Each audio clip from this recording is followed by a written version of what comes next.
Today we are going to be talking about one of the simplest but still useful composition techniques, the rule of thirds. Now, when taking photos, it's important to have a good composition.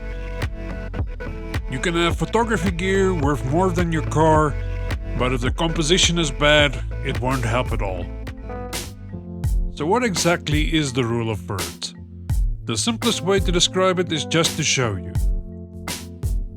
This is the rule of thirds. Disappointing, I know.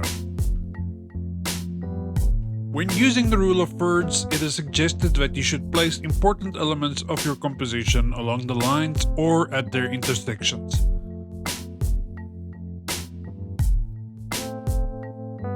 Look at these two photographs. Same subject, same lighting.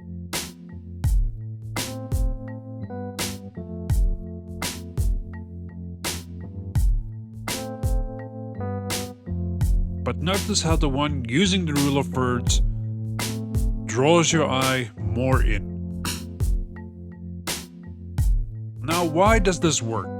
Well, turns out our brains are weird. Studies show we naturally pay attention to these intersection points more than other areas of an image.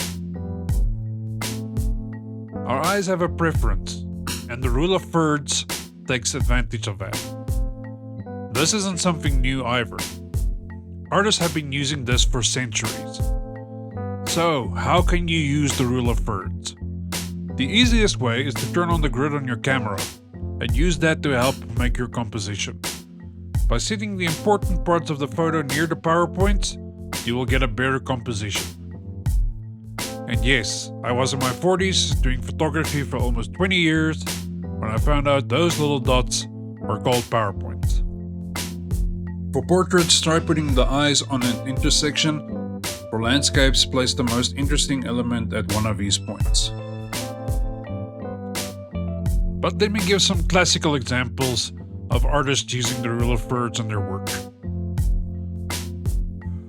Leonardo da Vinci's The Mona Lisa.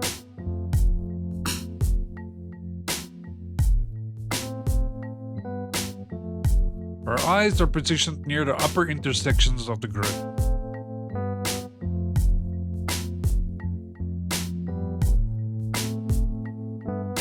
Johannes Vermeer's Girl with the Pearl Earring.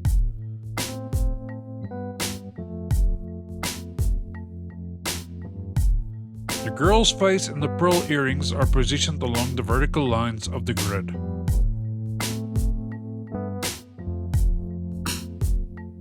Vincent van Gogh's Starry Night.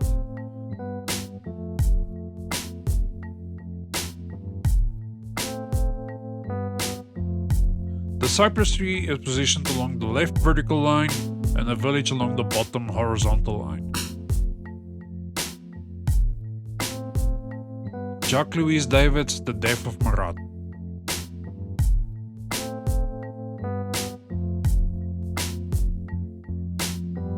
Marat's face is positioned near the upper left intersection.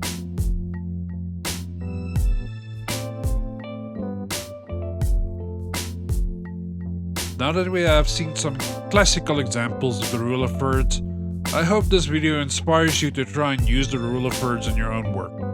And remember, once you know the rule, you can break it. It's not always necessary to use the rule of thirds, but it does make composition easier. And on that rule of thirds note, it's time to end. Thank you so much for watching, and I'll see you next time.